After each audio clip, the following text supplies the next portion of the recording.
ইসলামে প্রতি ওয়াক্তের এবং জুমার নামাজে জ্যাক দেওয়ার জন্য মুসল্লিদের নির্দিষ্ট পদ্ধতিতে আহ্বান জানানো হয়। আজান নামাজ পড়ার আহ্বান। কেয়ারানে সূরা মাইদার ৫৮ আয়াতে বলা হয়েছে, আর তেমরা যখন নামাজের জন্য ডাকেয়া, তখন তারা তাকে হাসি তামাশা ও খেলার জিনিস বলে নেয়। প্রার্থনার জন্য আহ্বান করতে খ্রিস্টানরা ঘণ্টা বা কাঠের বাজনা ব্যবহার করত। ইহুদিরা শিনা ফুঁকত। হজরত মেহাম্মদ শাহ মদিনায় আজানের প্রবর্তন করেন। ইসলামে প্রথম মুয়াজ্জিন ছিলেন বিলাল ইবনে রাবাহ রা। ইসলাম ধর্মে প্রতিদিন ৫ বার নামাজের জন্য আহ্বান করা হয়।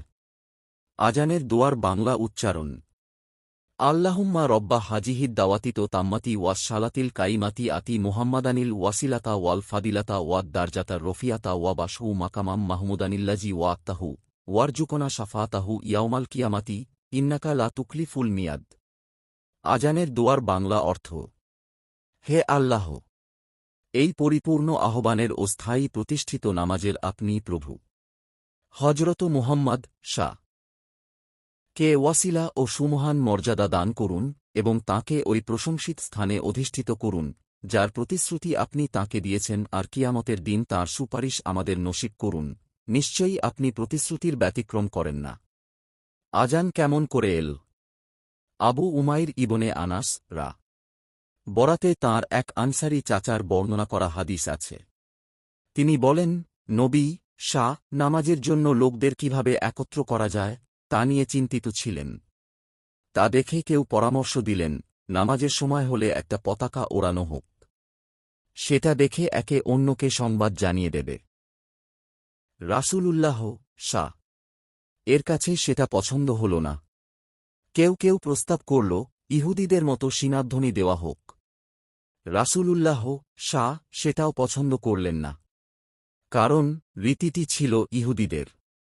কেউ কেউ ঘণ্টাধ্বনি ব্যবহারের প্রস্তাব করলে তিনি বলেন, ওটা খ্রিস্টানদের রীতি। আবদুল্লাহ ইবনে জাইদ রা বিষয়টি নিয়ে রাসূলুল্লাহ শাহ এর চিন্তার কথা মাথায় নিয়ে চলে গেলেন। এরপর আল্লাহর পক্ষ থেকে স্বপ্নে তাঁকে আজান শিখিয়ে দেওয়া হল। পরদিন ভোরে তিনি রাসূলুল্লাহ শাহ এর কাছে গিয়ে বিষয়টি জানিয়ে বললেন, হে আল্লাহর রাসূল শাহ, আমি কিছুটা তন্দ্রাচ্ছন্ন ছিলাম। এমন সময় এক আগন্তুক এসে আমাকে আজান শিক্ষা দিলেন। বলুন, আমি আশ্রয় চাই প্রভাতের প্রতিপালকের কাছে, তিনি যা সৃষ্টি করেছেন তার অনিষ্ট থেকে, অন্ধকার রাতের অনিষ্ট থেকে যখন তা ঘনিয়ে আসে, গ্রন্থিতে ফুপ দেওয়া নারীদের অনিষ্ট থেকে, এবং হিংসুকের অনিষ্ট থেকে যখন সে হিংসা করে, ফজিলত জাদু, বদনজর ও সব ধরনের অনিষ্ট থেকে রক্ষা সকাল সন্ধ্যা ও ঘুমানোর আগে পড়া সুন্নত সূরা নাসের সাথে পড়লে সর্বোত্তম হেফাজত পাওয়া যায়।